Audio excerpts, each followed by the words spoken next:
Sir ಇದು Bhuvaneshwari pit ತಳಿ. ಇದಕ್ಕೆ ಹಸು ಹೆಸರು ಸೋನು ಅಂತ ಇಟ್ಟಿದ್ದಾರೆ. ಯಾಕೆಂದರೆ ಹಸು ನಾವು ಎಷ್ಟು ಪ್ರೀತಿಯಿಂದ ವಾತ್ಸಲ್ಯದಿಂದ ನಾವು ಅದು ನೋಡ್ಕೊತೀವೋ ಅಷ್ಟೇ ಚೆನ್ನಾಗಿ ಹಾಲು ಕೊಡುತ್ತೆ. ಅದು ಯಾಕೆಂದರೆ ವಿಶ್ವಾಸದಿಂದ ಅವ್ರು ಹೆಸರಿಟ್ಟು ಕರೆದ್ರೆ ಬರುತ್ತೆ ನೋಡಿ. ಅದೇನು ಆಯಲ್ಲ ಒದೆಯಲ್ಲ ನೋಡಿ, ಯಾವ್ದಾದ್ರು ಕೆಚ್ಚಲು ಮುಟ್ಟಿ ಏನು ಮಾತಾಡಲ್ಲ ನೋಡಿ. ಹಾಲು ನೋಡಿ ಹೆಂಗೆ ಬರುತ್ತೆ. ಈ ಥರ ನಾವು ತೆಗಿಯೋಕ್ಕೆ ಮುಂಚೆ 4 ಮನೆಲ್ಲ ಹಾಲು ಬರುತ್ತಾ ತಗೊಂಡು ಚೆಕ್ ಮಾಡಬೇಕು. ರೈತರಿಗೆಲ್ಲ ಯಾಮಾರಿಸ್ತಾರೆ ನೋಡಿ. ಕರು ಹಾಲು ಕುಡಿತಾ ಇದೆ ನೋಡಿ. ಈಗ 4 ಮಲೆ ಬರ್ತಾ ಇದೆ. ಈಗ ನನಗೆ ಗೊತ್ತಾಯಿತು. ಇದನ್ನ ನೀವು ಹಸುಗಳು ತೆಗಿಯೋಕ್ಕೆ ಮುಂಚೆ ಎಲ್ಲೇ ಹೋಗಲಿ 4 ಮನೆಲ್ಲ ಹಾಲು ಇದೆಯಾ ಅಂತ ನೋಡಬೇಕು. ಕೆಲವ್ರು ಏನು ಮಾಡ್ತಾರೆ, ಮಲೆ ಹೋಗಿರೋದನ್ನ ಯಾಮಾರಿಸಿ ಮಾರಾಟ ಮಾಡಿಬಿಡ್ತಾ ಇದ್ದಾರೆ ರೈತರಿಗೆ. ಮತ್ತು ನೀವು ಫಲ ಆಗಿರೋ ತಗೊತೀರ, ಅದರಲ್ಲಿ ಹಾಲು ಬರುತ್ತೆ ಇಲ್ಲ ಅನ್ನೋದು ಗೊತ್ತಾಗಲ್ಲ. ಈ ರೀತಿ ಕರು ಹಾಕಿರೋಂಥದ್ದು ನೋಡಿ ತಗೊಂಡ್ರೆ ಇಲ್ಲ 10 ಲೀಟ್ರ್ ಕರೆ ನಮ್ಮಲ್ಲಿ ಬೇಕಾದ್ರೆ 2 ಲೀಟ್ರ್ ಕಡಿಮೆ ಆಗಲಿ, ಏನು ಮೋಸ ಆಗಲ್ಲ ನಮಗೆ. ಇದು ನಾವು ಅಲ್ಲಿ ಒಂದು 15ರಿಂದ 20 ದಿನ ಸಾಕಿ ನಮ್ಮ ವಾತಾವರಣಕ್ಕೆ ಹೊಂದಿಸ್ಕೊಂಡ್ರೆ ನೋಡ್ಬೋದು. ಬಕೆಟ್ ಖಾಲಿ ಇದೆ, ಲೈವ್ ಮಿಲ್ಕಿಂಗ್ ಮಾಡ್ತಾ ಇದೀವಿ. ಬೆಳಗ್ಗೆ ಇನ್ನು 5 ಕಾಲು ನೋಡಿ, ಇವಾಗ ಕರಿತಾ ಇದೀವಿ ನೋಡಿ. ಈ ರೀತಿ ನಾವು ಮಲೆಗಳು ಚೆಕ್ ಮಾಡಿ ನಾನೇ ಖುದ್ದಾಗಿ ಬರೀ ನನಗೊಬ್ಬನಿಗೆ ತಗೊತಾ ಇಲ್ಲ. ನಮ್ಮ ಸ್ನೇಹಿತರು ಬೇಕು ಅಂದ್ರೆ ಹಲವಾರು ಜನ ನನಗೆ ಗೀರ್ ಹಸುಗಳು ಬೇಕು, 4 ಮನೆಯಲ್ಲಿ ಹಾಲು ಬರ್ತಾ ಇದೆಯಾ ಮತ್ತು ಅದು ಹಾಲು ಕರೆಕ್ಟಾಗಿ ಕರಿತಾ ಇದೆಯಾ ಚೆಕ್ ಮಾಡ್ತೀನಿ.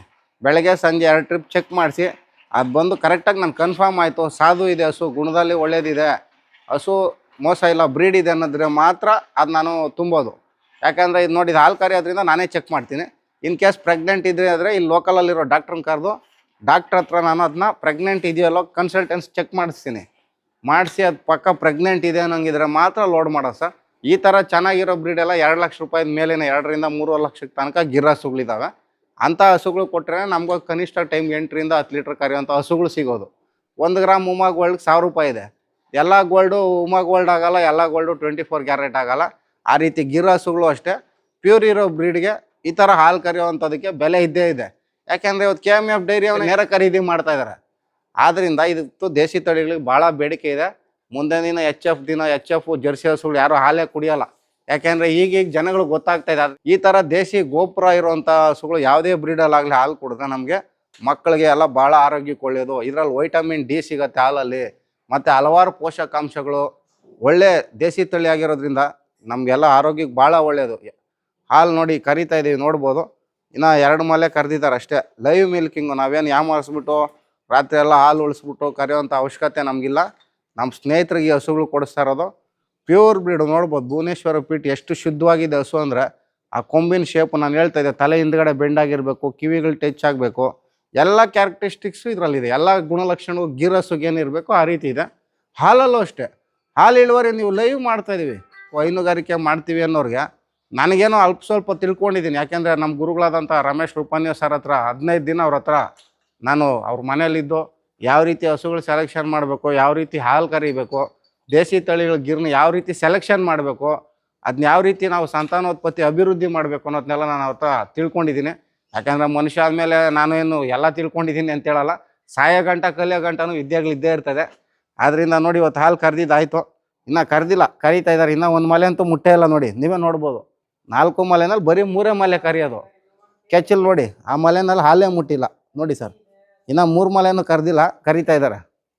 1 ಮಲೆ ಕರು ಪ್ಯೂರು ಬಿಟ್ಟಿದ್ದಾರೆ 100%. ಯಾಕೆಂದ್ರೆ ಅವ್ರು ಹೇಳೋದು ಕರು ನಾವು ಚೆನ್ನಾಗಿ ಸಾಕಿದ್ರೇ ನಮ್ಮ ಮುಂದಿನ ಜನ್ರೇಷನ್ನು ಚೆನ್ನಾಗಿ ಬರೋದು ಅಂತ. ಅವ್ರು ನಾವು ಏನು ಹೇಳಿ ನೀವು ಆ ಮಲೆ ಕರೀರಿ ಅಂದರೆ ಅವ್ರು ಕರೆಯೋಲ್ಲ. ಇಲ್ಲಿರೋ ರೈತರು 1 ಮಲೆ ಕುಡಿಸ್ತಾರೆ. ಆದ್ದರಿಂದ ನಾವು ಅಷ್ಟೇ ಸಾಕೋರು ಈ ರೀತಿ ಸಾಕೊಬೇಕು, ಒಳ್ಳೆ ಬ್ರೀಡ್ ಮಾಡಬೇಕು. ಮತ್ತು ಒಂದು ಮನೆಯಲ್ಲಿ ಒಂದು ಡೈರಿನಲ್ಲಿ ಅಥವಾ ಒಂದು ಗೋಶಾಲೆನಲ್ಲಾಗಲಿ ಅಥವಾ ನಾವು ಹಸುಗಳು ಸಾಕುವಂಥ ಹೈನುಗಾರಿಕೆ ಮಾಡೋರು 5 ಹಸು ಇದ್ದರೆ ಕನಿಷ್ಠ ಒಂದು ನಂದಿ ಇಟ್ಕೊಬೇಕು. ನಂದಿ ಇದ್ರೇ ನಮ್ಮದು ವಂಶ ಅಭಿವೃದ್ಧಿ ಆಗೋದು. ಹಸುಗಳಿಗೆ ಬರೀ ಸಾಮಾನು ಇಟ್ಕೊಂಡೇ ನಾವು ಸಾಕಕ್ಕೆ ಹೋಗ್ಬಾರ್ದು, ನಂಬಾರ್ದು.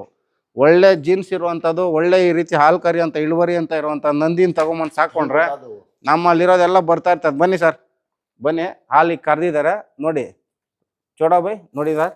ಹಾಲು 1 ಮಲೆ ಮುಟ್ಟೇ ಇಲ್ಲ ನೋಡಿ, ನೋಡ್ಬೋದು. 1 ಮಲೆ ನೋಡಿ, 3 ಮಲೆ ಕರೆದಿದ್ದೀವಿ ನೋಡಿ. ಹಾಲೆಲ್ಲ ಡ್ರೈ ಆಗಿದೆ 3 ಮಲೆ ನೋಡಿ. ಮಲೆ ಮುಟ್ಟೇ ಇಲ್ಲ, ಕರುಗೆ ಬಿಡ್ತಾ ಇದ್ದೀವಿ. ಅಷ್ಟು ಬಿಟ್ರು ಹಸು ಹಾಲು ನೋಡಿ 1 ಬಕೆಟ್ ಹಾಲು ಕರೆದಿದೆ ನೋಡಿ. ಅದು ನಂದಿ ಏನೋ ಗಂಡು ಕರು ಆದ್ರೂ 1 ಮಲೆ ಬಿಡ್ತಾರೆ, ಬಿಡಲೇಬೇಕು ನಾವು. ಯಾಕೆಂದರೆ ಗಂಡು ರೆಡಿ ಆದ್ರೇ ನಮ್ಮ ನೆಕ್ಸ್ಟು ಜನ್ರೇಷನ್ಗೆ ಕ್ರಾಸಿಂಗ್ ಆಗೋದು. ಆದ್ದರಿಂದ ಗಂಡು ಕರು ಅಂತ ನಾವು ಇದರಲ್ಲಿ ಆಲಸ್ಯ ಮಾಡಬಾರ್ದು. ಗಿರ್ ಹಸುನಲ್ಲಿ ಒಳ್ಳೆ ಗಂಡು ಕರು ಈ ಥರ ಹಾಲು ಕರಿಯೋಂಥ ತಳಿ ಇದ್ದರೆ ಲಕ್ಷಗಳೆಲ್ಲ ಕೋಟಿಗಳ ಲೆಕ್ಕದಲ್ಲಿ ಕೂಡ ಬೆಲೆ ಬಾಳ್ತಾ ಇದೆ ಇವತ್ತು. ಆದ್ದರಿಂದ ನಾವು ಖಂಡಿತ ಯಾವುದೇ ಕರು, ಗಂಡು ಕರು ಆಗಲಿ ಹೆಣ್ಣು ಕರು ಆಗಲಿ ಸಮಾನವಾಗಿ ಸಾಕಬೇಕು. ಆ ಒಂದು ಉದ್ದೇಶದಿಂದ ಇವಾಗ ನೋಡೋಣ, ಹಾಲು ಅಳಿಯೋಣ ಎಷ್ಟು ಬಂದಿದೆ ಅಂತ ನೋಡೋಣ ಸರ್.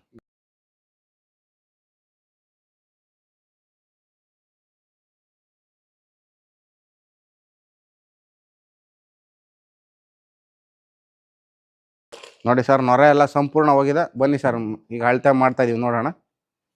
1 2 3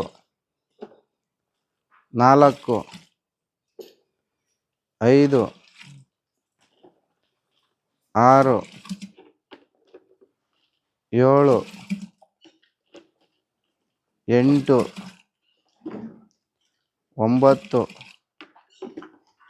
6 7 8 9 10 11 12 13 14 15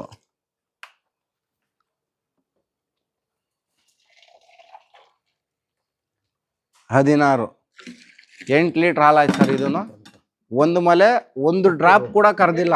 ನಿಮ್ಮ ಮುಂದೆನೇ ಲೈವ್ ಮಿಲ್ಕಿಂಗ್ ಮಾಡಿಸ್ತಾ ಇರೋದು ನಾನು, ಯಾಕೆಂದರೆ ರೈತರಿಗೆ ಗೊತ್ತಾಗಲಿ ಅಂತ. ಅದೇ ನಾನು ಅದನ್ನು ಹಾಲು ಕರೆದಿದ್ರೆ ನಿಮ್ಗೆ ಕನಿಷ್ಠ ಅಂದ್ರೆ ಈಗ ಒಂದು ಮಲೆಗೆ, ಅಲ್ಲಿ 3 ಮಲೆಗೆ 8 ಲೀಟ್ರ್ ಬಂದಿದೆ ಅಂದ್ರೆ ಅಲ್ಲಿಗೆ ಹೆಚ್ಚು ಕಮ್ಮಿ ಒಂದು ಮಲೆನಲ್ಲಿ 2.25 ಲೀಟ್ರ್ ಬಂದಂಗೆ. ಆ ಮಲೆನೂ ಕರೆದಿದ್ರೆ ಎಷ್ಟಾಗಿರೋದು, ಅಲ್ಲಿಗೆ 10.25 ಲೀಟ್ರ್ ಹಾಲಿದೆ ಈ ಒಂದು ತಳಿ ಗೀರ್ ಹಸುನಲ್ಲಿ. ನಾವೇನು ಮಾಡ್ತೀವಿ, ಅರ್ಧ ಮಲೆ ಹಿಂಡ್ತೇವೆ ರೈತರು, ಕೆಲವರು ಅರ್ಧ ಮಲೆ ಬಿಡ್ತಾರೆ. ಆ ರೀತಿ ಅಲ್ಲ, ಇವ್ರಿಗೆ ಒಂದು ಮಲೆ ಮುಟ್ಟೋದೇ ಇಲ್ಲ. ಯಾವ್ದ್ರಲ್ಲಿ ಹಾಲು ಜಾಸ್ತಿ ಬರುತ್ತೋ ಆ ಮಲೆನೇ ಇವ್ರು ಬಿಡೋದು. ಕನಿಷ್ಠ ಅಂದ್ರೆ 10 ಲೀಟ್ರ್ ಹಾಲು ಆಯ್ತು ಸರ್ ಸಂಪೂರ್ಣ ಕರೆದ್ರೆ. ಕರುಗೆ ಬಿಟ್ಟೆ 8 ಲೀಟ್ರ್ ಹಾಲು ಬಂದಿದೆ. ಯಾಕೆ ಸರ್ ನಾವು ಈ ಥರ ದೇಶಿ ತಳಿ ಸಾಕ್ಬಾರ್ದು? ಅದನ್ನೇ ನಾನು ಹೇಳೋದು, ಪ್ಯೂರ್ ಇರೋ ಬ್ರೀಡ್ ಚೆಕ್ ಮಾಡ್ಬೇಕು. ನೋಡಿ ಯಾವ ರೀತಿ ಲಕ್ಷಣಗಳಿದೆ, ಬನ್ನಿ ನೋಡಿ, ನಾನು ತೋರಿಸ್ತಾ ಇದ್ದೀನಿ ಬನ್ನಿ. ನಿಮ್ಗೆ ಅವಲಿಂದ ಅದೇ ಹೇಳ್ತಾರಲ್ಲ ನೋಡಿ. ಇದು ಭುವನೇಶ್ವರಿ ಪೀಠದ್ದು ತಲೆ ಭಾಗ ನೋಡಿ, ಈ ರೀತಿ ಹಿಂಭಾಗ ಬೆಂಡಾಗಿರುತ್ತೆ. ಕೊಂಬು ನೋಡಿ ಕೆಳಗಡೆ ಬಂದು ಹಿಂಗೆ ಮೇಲ್ಗಡೆ ಯು ಶೇಪು, ಯು ಯಾವ ರೀತಿ ಇರುತ್ತೆ ಆ ರೀತಿ ಇರುತ್ತೆ. ಕಿವಿ ನೋಡಿ ಒಂದಕ್ಕೊಂದು ತಾಗ್ತಾ ಇರುತ್ತೆ. ಇಷ್ಟೊಂದು ಸಾಧು ಇರೋಂಥ ಹಸುಗಳು ನಾವು ಸಾಕ್ಬೇಕು ಸರ್. ದೇಶಿ ತಳಿ ಅಭಿವೃದ್ಧಿ ಮಾಡಬೇಕು. ನೆಕ್ಸ್ಟ್ ನಾವೊಬ್ಬರೇ ಅಲ್ಲ, ನೆಕ್ಸ್ಟ್ ನಮ್ಮ ಬರೋ ಮುಂದಿನ ಯಂಗ್ ಜನ್ರೇಷನ್ಗೆ ಅವ್ರಿಗೆ ಒಂದು ತಳಿ ಸಂತತಿ ಅಭಿವೃದ್ಧಿ ಮಾಡಿ ಉಳಿಸ್ಬೇಕು. ಬರೀ ಈ ಥರ ಭುಜ ಇದ್ರೆ ದೇಶಿ ತಳಿ ಅಂತ ನೀವು ಯಾರನ್ನ ಏನು ಕೇಳೋಂಗೆ ಇಲ್ಲ. ಗೋಪುರ, ಈ ಒಂದು ಗೋಪುರ ಇರೋದ್ರಲ್ಲಿ ಸೂರ್ಯನ ಬೆಳಕನ್ನ ವೈಟಮಿನ್ ಡಿ ಎಳ್ಕೊಂಡು ಹಾಲಲ್ಲಾಗಲಿ ಗೋಮೂತ್ರದಲ್ಲಾಗಲಿ ಬರುತ್ತೆ. ಈ ಒಂದು ದೇಶಿ ತಳಿದ ಇನ್ನೊಂದು ವಿಶೇಷ ಏನಂದರೆ, ಡೈಲಿ ನೀವು ಇಲ್ಲಿಂದ ಇಲ್ಲಿ ಬೆನ್ನು ಈ ಥರ ಡೈಲಿ ಒಂದು 10 ನಿಮಿಷ ಇದನ್ನೆಲ್ಲ ನೀವಿ ನಾವೇನಾದ್ರು ಮೇಯ್ಸೋಕ್ಕೆ ಜಾಗ ಇದ್ದು ಸ್ಥಳ ಇದ್ದು ಬಿಟ್ಟರೆ ನಮ್ಮ ಕೈಯಲ್ಲಿರೋದೆಲ್ಲ ಸ್ಕ್ಯಾನ್ ಇದು ಎಕ್ಸ್ರೇ ಥರ ಎಳ್ಕೊಂಡು ನಮ್ಗೇನಾದ್ರು ಕಾಯಿಲೆ ಇದೆ, ಈಗ ಶುಗರ್ ಇದೆ, BP ಇದೆ, ಅಥವಾ ಜ್ವರ ಇದೆ, ಕೋಲ್ಡ್ ಇದೆ, ನಮ್ಗೆ ಬೇಕಾಗಿರುವಂಥ ಒಂದು ಪರಿಸರದಲ್ಲೇ ಇರುವಂಥ ಒಂದು ಆಯುರ್ವೇದಿಕ್ ಔಷಧಿ ಗುಣಗಳಿರುವಂಥ ಸಸ್ಯಗಳನ್ನ ತಿನ್ಕೊಂಬಂದು ಹಾಲು ಕೊಡುತ್ತೆ. ಇದು 100% ಪ್ರೂವ್ ಆಗಿದೆ. ಆದ್ದರಿಂದ ದೇಶಿ ತಳಿಗಳನ್ನ ಮನೆಗೆ ಒಂದೊಂದು ಸಾಕೋಣ.